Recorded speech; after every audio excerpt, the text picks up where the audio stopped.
the CJ Goon, you rockin' with the Hood Generals, man, tune in. I ain't gonna lie, we outside. Fuck a million views, need a million in safe. I'm up next, just watch how they hate. Baddie on me, gave her a taste. 38 special, this shit ain't no trace. That's how I pick up the pace. Hop out game, put the beam to his face. Welcome to the Hood Journal Podcast. I'm here with CJ Goon, man, you know the vibes, OG, Courtlandt, outside. CJ. I like to start off all my interviews by giving my guests their flowers of appreciation. I appreciate you for just showing me love in the DM, showing me love when I came to your hood. Feel me? You just came out of the shower, you was doing whatever you was doing, and you gave me the time to actually sit down and do an interview with you, and I'm excited for this conversation. I appreciate you. Nah, no doubt, bro. For me, like, it's always for me. I like to give the energy niggas give me. Like, I like to treat people how I want to be treated for me. So it's like, little shit like that I can always do, always make time for. Appreciate you. I bet. So the first question I want to get into, so talk to me. Oh, shit. Oh, what's good, bro? What's good, bro? Man, doing the interview. Oh yeah, my son, stay focused, Jeff. We gonna get into it later. Say that. First question I want to get into. Walk me through what the past year has been like for you.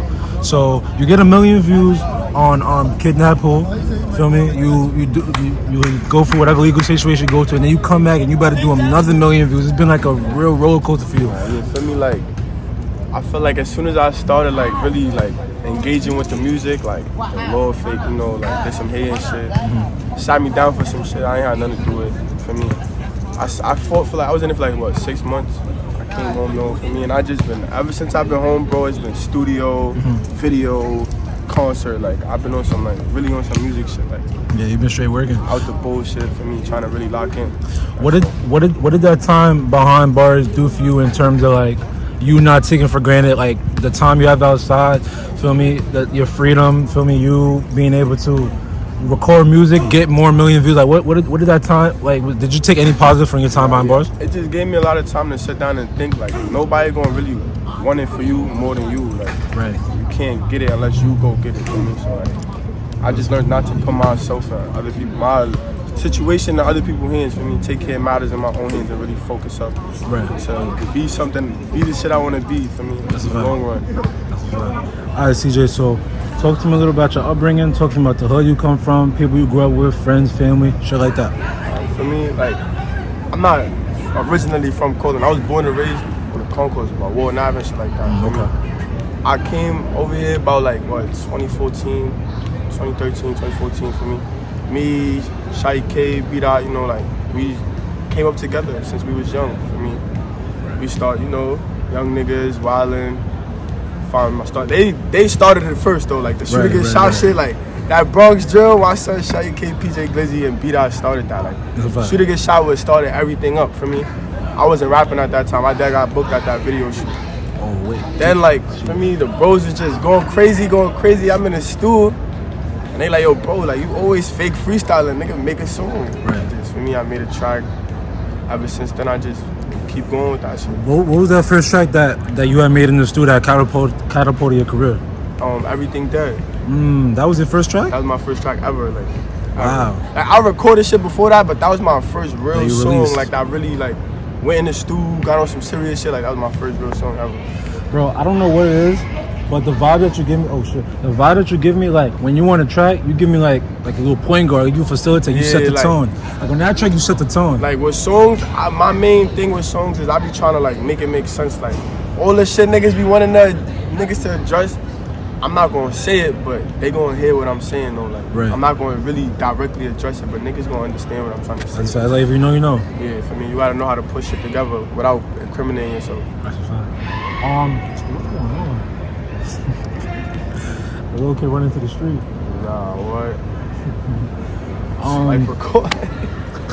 Bro, I remember before I even knew about the Bronx drill and knew about the gangs and shit, like the one hood, they told me, the one hood I knew not to go to was this hood. I don't know what it was. Bro, like, and I got family that live over there. Nah, it's like, it could get tough for me, like, but right now, we don't really like, it haven't been how it used to be like back in the day type shit. Like right now, everybody getting money, rapping. Like everybody got something to do. Like everybody doing something positive. So it's like, everybody's peaceful now. Like it's not like how it was a couple years back. Like, I got one question I gotta follow up. If I walked through that strip with a Biggie in 2014, what's happening to me? God bless. And I'm not from here. You walked that strip back in the G with a Biggie, God bless. if you're not from here, might be leaving in your socks. Nah. And then with that being said, like, how grateful are you to have this music and all the opportunities that you've been getting? So, feel me? You and your people and whoever lives over here, they don't have to live that life anymore. They got something better to live for. I ain't gonna lie, bro. Like, I'm gonna keep it 100, bro. I want to thank my bros. Like, for me, if it wasn't for the bros, I wouldn't be able to, like, if it wasn't for my friends, I would have never got up one day and be like, oh, I'm a rap. Like, Right. For me, like, they really motivated me to keep going with this shit. Like, without them, without my family support, I wouldn't be right here right now. Like, That's a fact. You got to see somebody do it before you do it yourself. yeah, like, and for me, like, they showed me it's another way that we could really go up without getting in trouble. Like, and we stuck with that shit. Like, that's fine. you see, bro, I just came home, bro. You see, I'm chilling. Right. You're not hearing no bullshit about me. I'm just sticking to music, bro. Like, That's a fact. only way to stick to right now. Like, everything else is unnecessary. Like, That's a it ain't fact, about that bag and that music. Niggas is losing their life left Nothing, and right. like, niggas be on some clout shit. I'm not in it for the clout. I'm in it for what I'm really, for me. Right. Told myself I was gonna be in it for. That's right. Nah, I fuck with that for you. Feel me? It's like you here, you where you supposed to be. You doing what you gotta do now. It's all the only way is up now. That's a fact. Niggas gotta be level-headed. Niggas don't gotta level-headed. That's a fact. You spoke a little bit about filming your mans being your inspiration when it came to music. Was there anybody else that you listened to growing up that gave you, like, what were your first memories with music? Like listening and interacting with it. Before like the drill rap scene, I used to grow up listening to like niggas like Meek, Dirk, like Baby, like those is my like top 3 right there. Like, Okay. I jack OD. Feel me? But like besides that, like I used to always go Chicago crazy. Like A lot of drill rappers tap into Chicago drill. I used to go like back in the G, we used to really go like Rondo number 9, LA Capone, like we used to go Chicago crazy back in the G. For me, that's what really motivated us to do that Bronx drill shit. We like, nah, like might as well. Like for me, we listen to it all day. How relatable was that music for you listening back today? And then what role does it play in the music that you're making now? We kind of like took what they were saying and swagged it out. Like Makes for me, sense. like Chicago for me, they always gonna have it for the drill. But like we got our own style of drill. Like we switching it up every other couple months. Like different flows. You got the beats, sample drill? Sample drill. Like it's a lot of different lanes in this drill rap shit right now. Right. Everybody got their own type of source to it. Like I mean, it's all about how you do it. Do you think, for me, this is just a question on curiosity, you probably don't have to answer to it, but what's the difference between Brooklyn drill and Bronx drill? Or is it all just like one New York City drill, or what do you think? Like we more like, I don't know how to explain it, bro. Like we just like, we put this shit on the map. Like Brooklyn had they run, yeah, cool, but like, for me, the Bronx step, like we That really probably took it to stepped. another Like we level. took it to another level. Like niggas is really making millions. Talking about like, for me, What they go through every day. like, come on now. Like EK, he got what, like mad millions, and he's just here in LA on some regular shit. Yeah. He's not lying his rap. Bro, this I shit, just seen like, him earlier. That's bro for me. Like niggas never gonna turn their back on when we started out. Like this is our shit. But Right. for me, we don't wanna like, we not gonna be them niggas that like, you know, be up and for me be dumb and come back to the hood get caught up. Right. We always gonna come show love. It's the block. Like for me, it's nothing but good vibes. Oh yeah, Diddy Day this shit too. Remember I told y'all, you heard? July 7th? July 7th. Oh man. Diddy Day gonna be too legendary. We you had heard? the pre-Diddy Day this past weekend. That's just a preview. Listen, it was over 500 Patron bottles outside. Yeah, what was that day like? Be love to everybody, yo, pop out. Listen, that day, I ain't gonna lie. If your girl wasn't answering her phone that day, that's what she was at, King. I'm gonna keep it told with you. Like, if she wasn't answering her phone, if she told you her phone died, she was in that parking lot right there. No, what? Gangster. Nah, that's crazy. That shit was legendary, man. Next question I want to get into. So, talk to me about how important or the role that Bouba Savage played in your career. Because you said that your first track that you released was Everything Dead, but I feel like everybody really Knew me? Yeah. through that, like, Kidnap. Alright, cool. Like, that's what I wanted to talk about too. I wanted to mention that. Like, Talk to me. Bouba, like, we was in the stew, bro was making a song, and like, he threw the alley-oop for me, like, and I ran with it. Like, my son really put my name out there. Like, he put me on a viral hook, and everybody went crazy to my verse to it. So it's like, for me, my little bro really did what he's supposed to do. He did the right thing. I ain't gonna lie. Right. It's forever gonna be love for my son, Bouba Gangsta. And then you guys recorded the vid at the last year's Diddy Day, right? Yeah. What was that video shoot like for you? That video was crazy because everybody, when I was shooting the vid, everybody was still faking shock because it's still like dwelling in people like that I rap. Like, I'm not like, nigga, I don't really rap. Like, I wasn't taking it serious at first.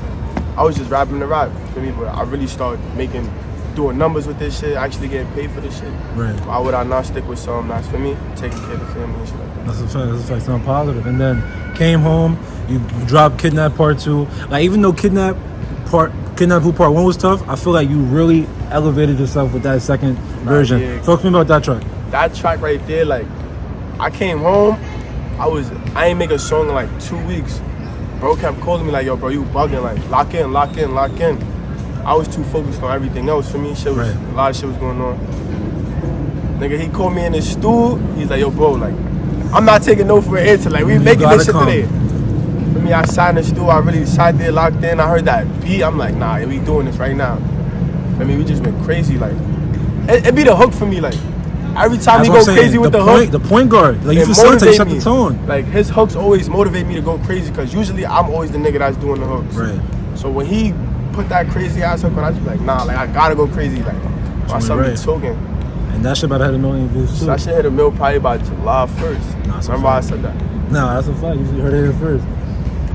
Feel me? So, in your last answer, you talked about the success of Kidnap Who Part 1 and Part 2. You also talked about, feel me, the other side of this drill shit that comes with it. Feel me? You getting locked up, you losing people to this. Feel me? Just recently, your brother PJ Glizzy got locked up. Free my son PJ. Yo, I gotta tune in to my son PJ new album. You heard?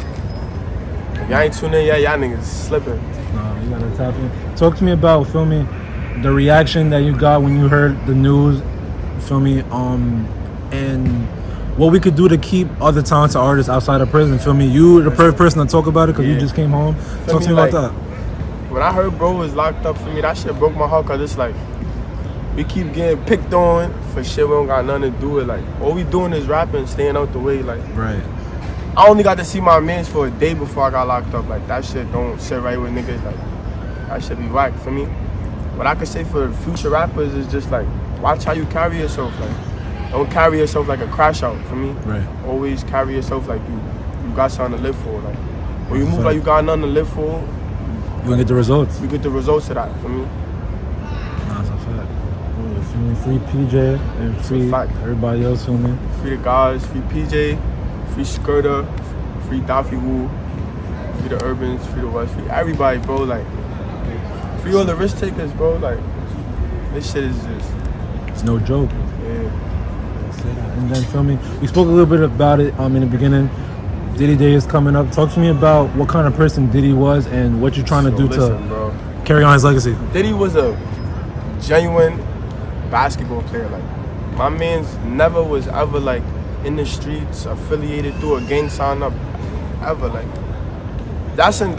Diddy was a person, you walking through the P's right now, you're gonna see him shooting jump shots, like 100 jump shots right now, or working out, playing ball, or in the center, playing basketball. Like, bro was never that type of like person. Like, he was none but genuine. Everybody loved him. He was inspiration for a lot of people. Niggas just be looking for something to talk about, respectfully, like, cause that got nothing to do with nobody for me. Bro was just in a bad situation for me.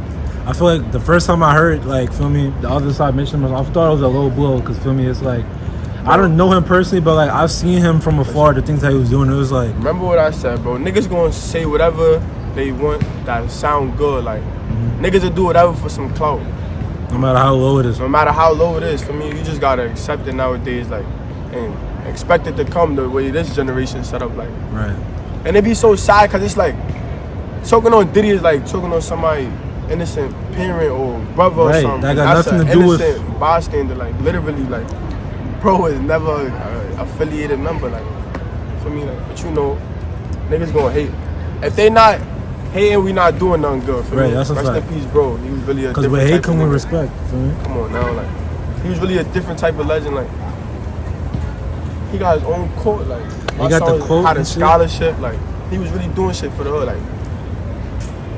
And when people say bowling for Diddy, like, we not talking about no street signing. No, we talking about us really coming up out the hood, rapping, bros getting signed, like, bros getting scholarships for school. Like, that's bowling for Diddy, like.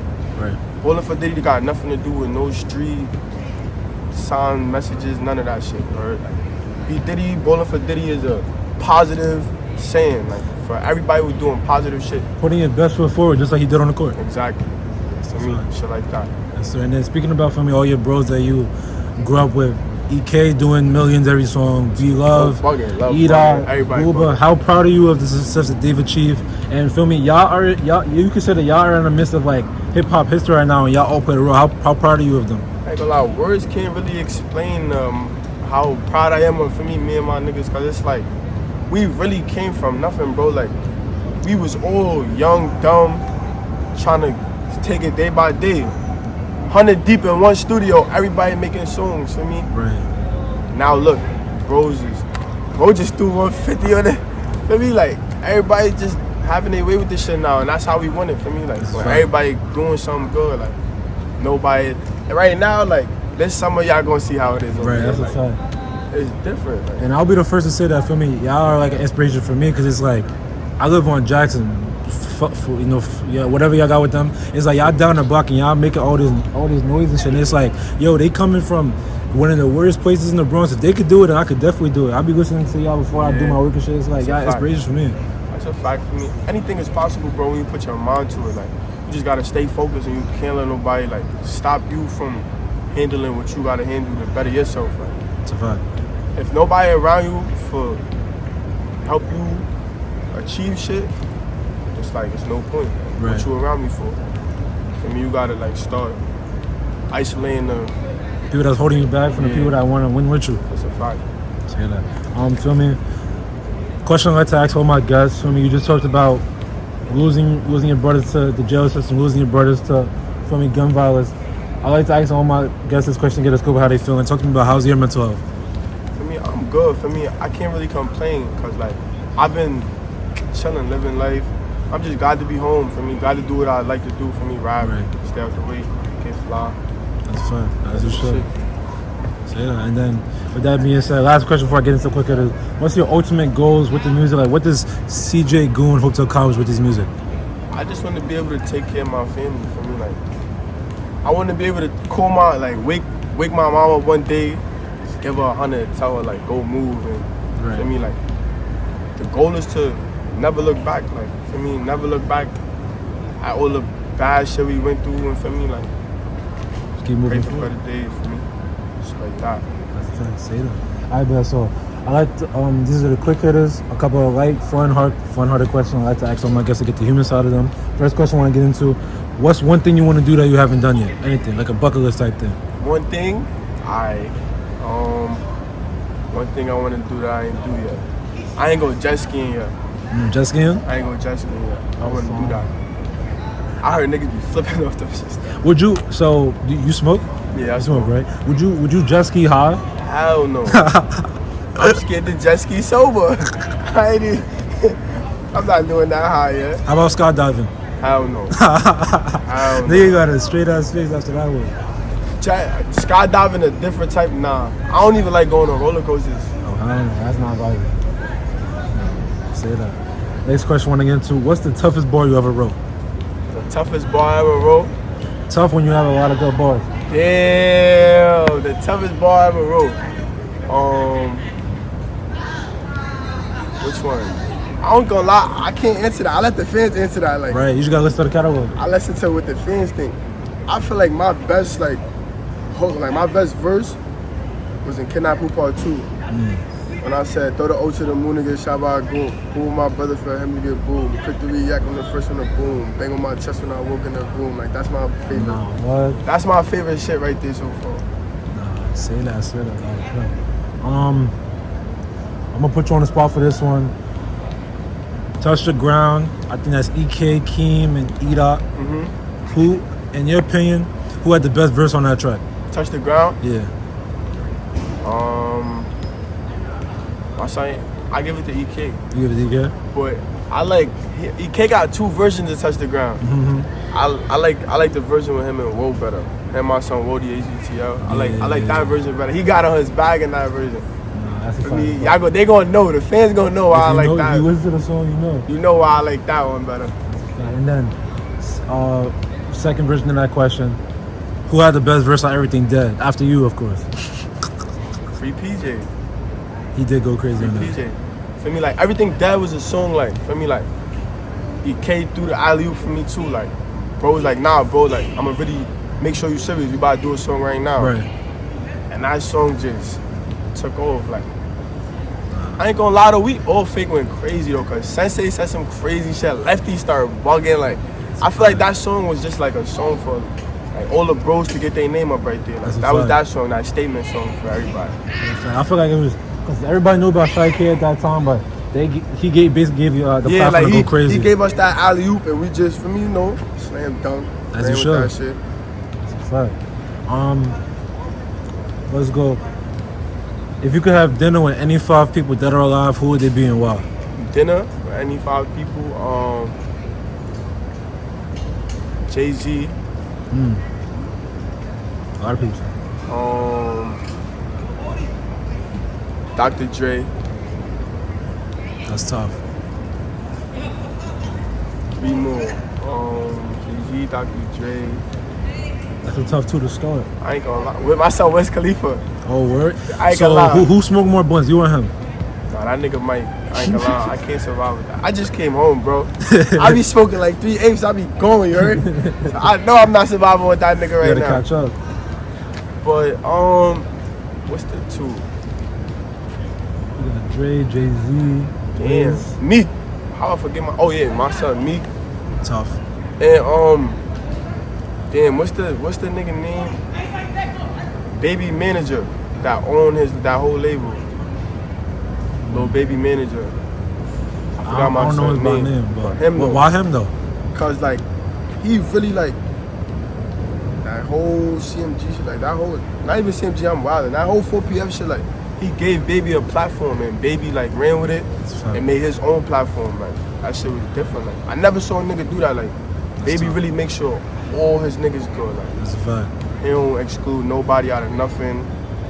If you a hustler, you got this. If you rapping, you got this. Like for me, he really like I really pay attention. Man. I ain't gonna lie, my son be doing what he's supposed to do. No, that's tough. Right? But you got a tough 5. I think the most important part of the question is what's on the menu for that dinner? What y'all eating? I ain't gonna lie. I don't know. Them niggas expensive. Fuck around, be somewhere $1,000 steak type shit. How you like your steak cooked? Well done. I fuck with the medium rare. They said that's a... Nah, I don't jack that. I don't like bread in my... Nah, I hear you. That's what niggas usually say. Let's go. Most memorable moment in the studio. Most memorable moment in the studio was when I was making How You Ever Yo shot. Okay. And the bros is just looking at me like, nah, what the fuck? Where you got that from? Like, never, like, everybody was just looking at me like, nah, this nigga like just pulled this out of nowhere. Like, I don't know. I was just in the crib one day. I heard that beat. I'm like, talk to me about how you made that track, because that track was tough too. Boom, like, you know, niggas was politicking, going crazy, talking on the bros. I mean, I just had to really get a lot of shit off my chest. So I'm in this crib smoking with bro. YouTube just playing shit. I hit a beat. I'm like, nah, what? I sat there like 15, 20 minutes. I wrote to that shit. I woke to Ames crib. We all stacked in Ames crib.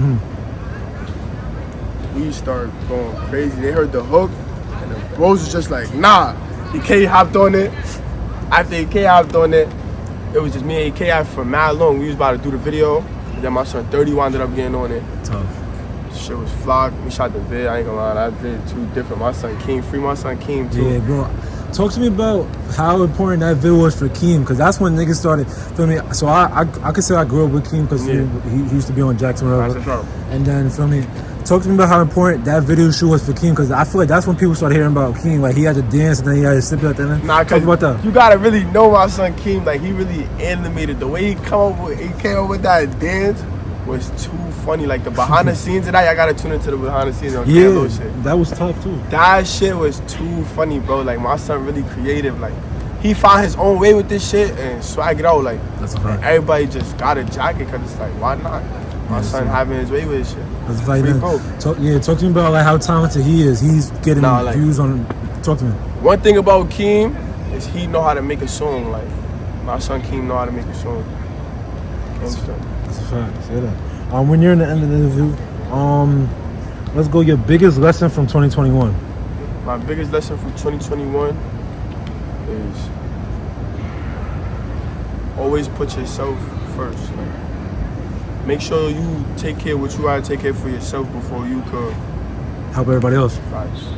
I know my mom told me you gotta make sure you're good before anybody else is good. For me, cause there be situations where like now you gotta fall back to something, and what you gonna fall back to if you making sure everybody else before you make yourself. For me, always make sure you and your loved ones is good before anybody else. That's all. Like, that's what I learned from 2021. That's a fact. Well said, though. Who do you want to see next on the Hood Journal podcast? I ain't gonna lie, you gotta get next to my son, E-Dot. Get next to my son, E-Dot. I already got D, already got Roscoe. Yeah, E-Dot. I see E-Dot. Or my son, B-Dot. No, I gotta get B-Dot. It's a lot of niggas you gotta get into it, bro. I ain't gonna lie, Sweet got a good roster of rappers right now. That's a fact. Yo. And I'm gonna end off every interview with this. They could talk how they want, but Courtlandt really got the city though. Like, respectfully, like, that's really our shit. Like, nah, it's a fact. And then with the rappers you name, people always tell me, yo, why don't you interview this rapper? But hey, I'll say if I could, I would. Like I said, if I could interview CJ, I would. He wanted to do it. Nah, I ain't gonna lie. It's for me nothing but love. If you really serious about those interviews, I can get you in contact with them. I say that ain't nothing. Like for me, the bros ain't. I never turned down the interview. For me, love is love. Niggas always show love. Say that. I just know how it look on the gram. You know, I already know how that should be, bro. But for me, everything be chilling. That's a fact. Nah, just let me know. You see how I was ready. That's a fact. I appreciate that, gang. For sure. Talk to me. I just wrapped up the interview with Ainge. Talk to me about the role that he played in your career. I'm gonna keep it 100. If it wasn't for Ainge, a lot of people wouldn't be where they at. Like, respectfully, including myself. Like, he really like days and nights in that studio, like making tracks, mastering tracks, like uploading niggas songs for them. Like, we didn't know how to do all that shit. He was making sure everything was stamped before we knew how to do it. He was doing it for us. Like, Ainge is just like, He's really goated. That's the goal right there. I keep it 100. Like, I give none but respect to my son Ainge. Like, he really started this. He started this shit. He played a big role. He played a big role in this shit. Like, gangster. I'm telling you, like, he motivated a lot of niggas into rapping. A lot of niggas, I ain't gonna lie. Shout out Ainge. He told a lot of good stories. Shout out my son Ainge from 10. I can't wait to drop the interview. He dropped a lot of stories in that interview. I ain't gonna lie. Ainge, like, one thing about Ainge is he genuine. Like, he wanna see everybody win. Like, he gonna do anything in his power he could to make sure the ones he fuck with is gonna win. Like, that's a fact. I fuck with my son Ainge heavy since the day I met him. So shout out Ainge. All right, with that being said, I'm almost to end the interview. This is the Talking Shit segment. Anyone you want to shout out, anything you want to get off your chest, record of 10 minutes, tell the people what they want to hear. Yo, listen, man. EP coming real soon, Free the Bros. Everything dead. Summer 2022. God bless. I ain't gonna lie, man. Word. Say that. It's gonna be a different type of atmosphere. You know the vibes, though. You know. Yes, OGE. Soon be on top. You know the vibes, though. Yes, sir. CJ, thank you so much for this interview. I appreciate you more than you know. I can't wait for this to drop. Make sure y'all tap into his latest EP, his next EP, all the music got coming out. Oh, yeah. EP drop in June, you heard? Oh, yes, sir. Don't lie to us, please. Nah, I got you, gangster. EP drop in June. Say that. Sure. That's I appreciate you, though, my boy. No problem. Yes, sir. That's how I pick up the pace. Hop out game, put the beam to his face. Fuck a million views, need $1 million in safe. I'm up next, just watch how they hate. Batty on me, gave her a taste. 38 special, that shit leave no trace. That's how I pick up the pace. Hop out game, put the beam to his face. That's how I pick up the pace. Hop out game, put the beam to his face. I'm a goon, so I'm touring this knocker. Oh wow, geez, what the fuck is a flocker? See the ops.